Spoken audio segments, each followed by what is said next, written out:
à vous les passionnés d'histoire, c'est Occam pour de nouvelles découvertes sur la civilisation Primae. Après avoir vu ensemble la géographie et le climat du continent de Status, donc ce qui composait l'environnement des primaires, il est temps de nous plonger plus en détail sur cette civilisation et son fonctionnement en tant que société.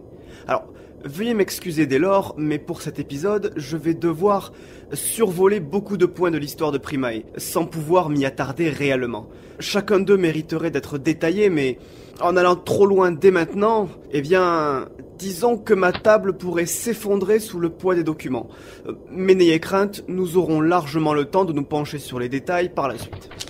Pour commencer, il faut savoir qu'il y a eu 4 grandes périodes pour le peuple Primae.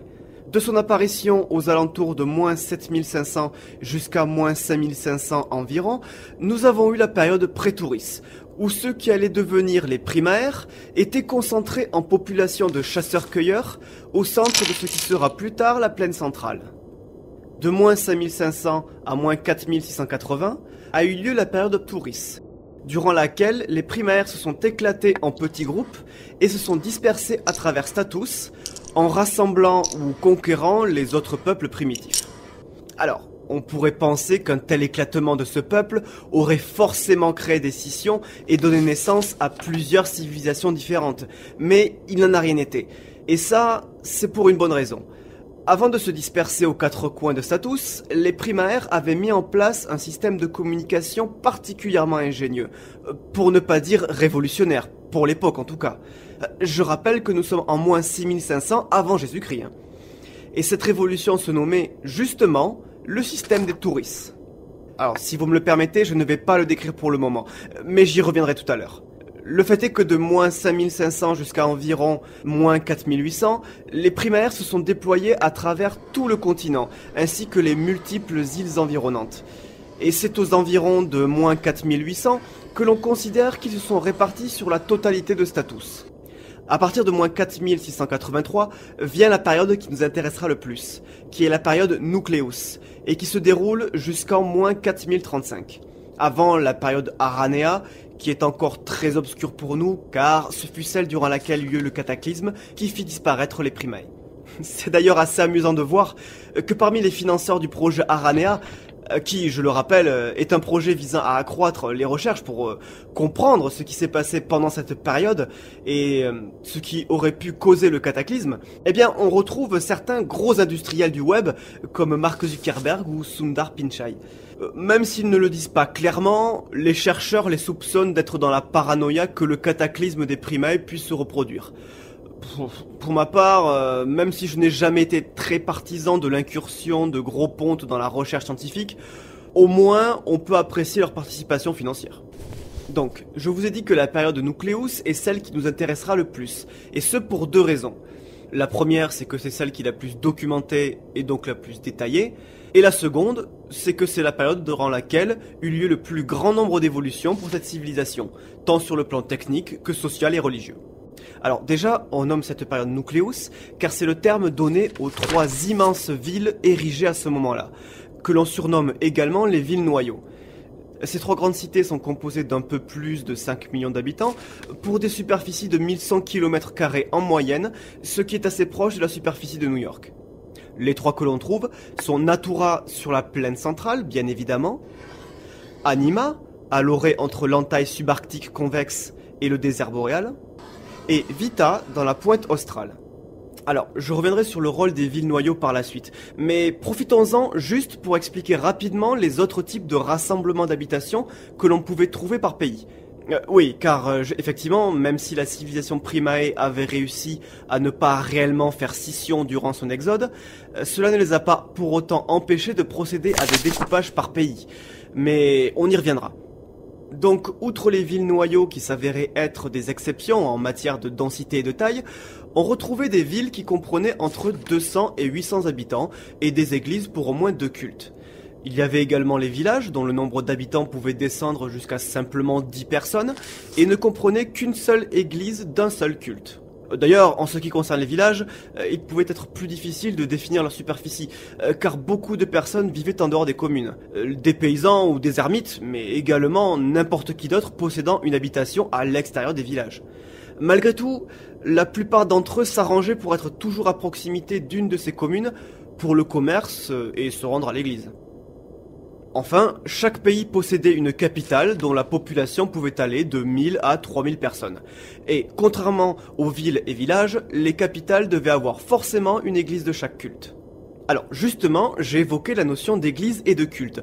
Mais qu'en est-il exactement et pourquoi devait-il y avoir une église même pour des petits villages de 10 habitants ? Pour comprendre cela, il faut déjà savoir que la religion des Primae était une religion polythéiste, donc comprenant plusieurs dieux, et j'ai même envie de dire beaucoup de dieux. Et que surtout, un point vraiment important, c'est que chaque dieu était affilié à un pays. En effet, si nous ne regardons que pour la plaine centrale, par exemple, chacun des pays que nous pouvons voir dessus est associé à un dieu différent de leur mythologie. Le dieu de la terre, de la végétation, de la connaissance, de l'amour, etc.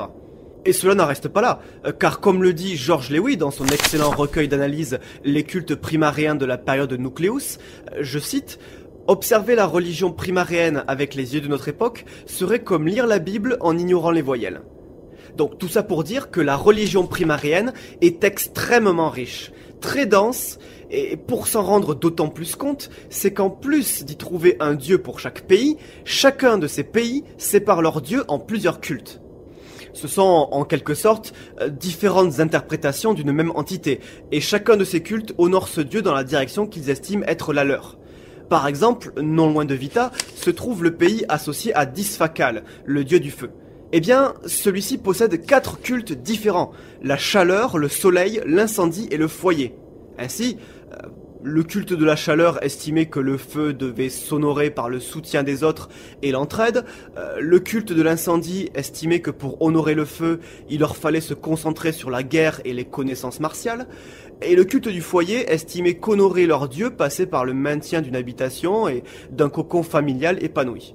Et ainsi de suite. Alors, attention toutefois, il est très important de garder en tête que les différents cultes n'étaient pas ennemis. Bien au contraire, chacun d'eux avait une vision différente de ce qu'était honorer leur dieu, mais ils s'estimaient tous complémentaires, comme les différentes phases d'une même entité. Toujours dans le livre de George Lewy, on peut lire un résumé de la chose ainsi, alors je cite à nouveau, « Les primaires savaient que leur dieu devait endosser de nombreux rôles, chaque habitant acceptait ainsi de l'aider dans une de ses tâches. » Et comme je l'ai dit, tous ces dieux faisaient partie d'une même religion générale. De ce fait, aucun pays n'estimait avoir raison sur les autres. Bon, cela n'empêchait pas les querelles religieuses pour autant, mais bon, nous verrons que ce n'était pas pour les mêmes raisons que celles que l'on a pu connaître, notamment à l'époque des croisades par exemple. Cependant, ne nous voilons pas la face, les guerres entre pays étaient extrêmement fréquentes et leurs frontières étaient sans cesse en mouvement. Mais bon, ce sera quelque chose que nous aborderons en détail plus tard. Donc maintenant que l'on a vu ce qu'il a été pour les cultes et les pays, et avec ces informations en tête, vous pourriez vous demander à quel pays et donc quel dieu les 3 grandes villes noyaux étaient associées. La question est légitime, mais la réponse est en fait toute simple. Les 3 villes noyaux n'étaient associées à aucun dieu ni aucun pays. En fait, c'était des villes parfaitement neutres qui servaient justement de plaques tournantes pour la communication entre les pays. Et avant d'aborder ce point, justement, de la communication, je tiens à vous mettre en garde concernant ce cloaque, il n'y a pas d'autre mot qu'est interprétation de la domination des 4 cavaliers, qui n'est autre qu'une accumulation fantasmée de théories du complot autour des 3 noyaux et de leur soi-disant contrôle dans l'ombre par 4 dieux inconnus qui auraient influencé par la suite les 4 cavaliers de l'Apocalypse. Ce livre est rempli d'incohérences et de contradictions, d'autant que son auteur passe son temps à accuser les historiens de cacher la vérité. Donc bon, écoutez, je ne vais pas m'étendre dessus, mais c'était juste pour vous prévenir que si vous souhaitez vous documenter sur Primae, non, ce livre n'est pas du tout approprié. Donc, où en étais-je ? Oui, effectivement, j'étais sur le point de vous expliquer les méthodes de communication des primaires. Alors, on pourrait trouver ça quelque peu rudimentaire à l'heure d'Internet, mais je vous invite à vous repositionner dans le contexte de l'époque. Cette invention était proprement révolutionnaire, et elle portait justement le nom qui a été appliqué pour la période même, à savoir les Touris. Bon, le nom complet était Erudutouris, ce qui signifiait plus ou moins tour du savoir, bien que les historiens les aient renommés dans leur langue tour d'archives. Alors, je ne vais pas raconter depuis le tout début de son apparition, au risque de faire trop long. Aussi vais-je simplement expliquer comment fonctionnait le système des tours d'archives pendant la période des villes noyaux. Il s'agissait d'un ensemble de tours réparties sur tout le continent de Status. Une minorité d'entre elles étaient de grande taille et pouvaient atteindre l'équivalent d'un château fort, et toutes les autres étaient de taille plus modeste et étaient similaires à des monastères. Le principe de ces tours était que chacune d'elles se trouvait située à une journée de voyage maximum d'une autre tour. Et chaque ville importante, notamment les capitales, devait avoir une de ces tours à moins d'une demi-journée de voyage. Ce système d'agencement permettait à chaque tour de communiquer entre elles et surtout de faire remonter les informations jusqu'au centre, qui était justement les villes noyaux. L'information était ensuite redistribuée dans chacune des autres tours et pouvait aller recouvrir tout le continent assez rapidement. Pour l'époque en tout cas. Du coup, ces tours avaient trois intérêts.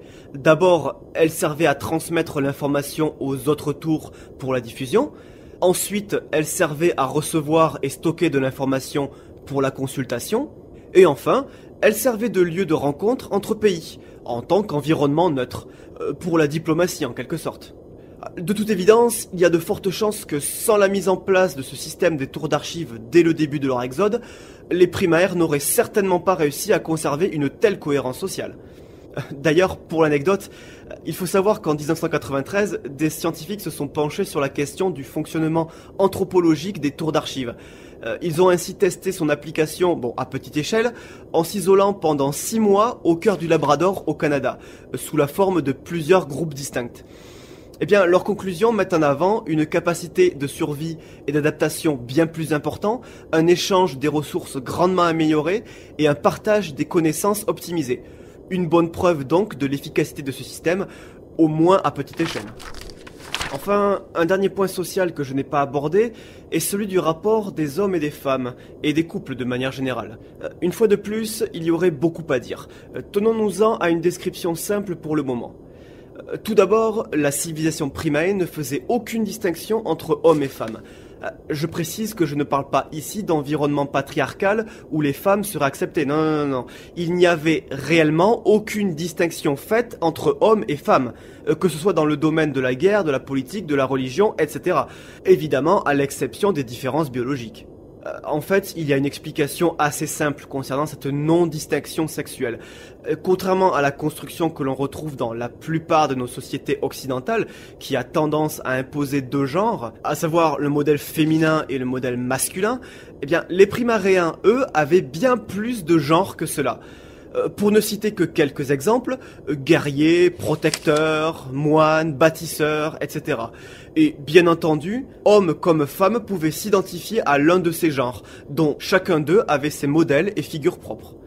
Je ne peux m'étendre plus dessus, mais vous avez compris que nombre des différents points que j'ai abordés ici mériteraient au moins un épisode pour en donner les détails. Cependant, et pour résumer, gardez en tête que Status est composé de beaucoup de pays et que chacun d'eux est associé à un dieu. Chaque dieu est séparé en différents cultes et toutes les informations concernant les événements du continent transitaient par les tours d'archives afin de tenir informé chacun des différents lieux.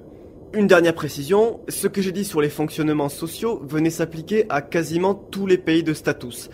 Malgré tout, certains pays marginaux pouvaient avoir quelques règles qui leur étaient propres, comme par exemple, ne pas considérer les genres de la même façon et être sous des directions patriarcales, ou au contraire matriarcales, mais une fois de plus, ce sont des détails que nous aborderons plus tard.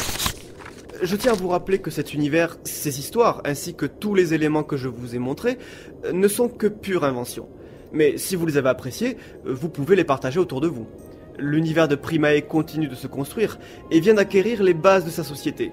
Si ces nouvelles informations vous inspirent, n'hésitez pas à donner vos idées dans les commentaires. Et n'oubliez pas que tout ceci n'est que mythos.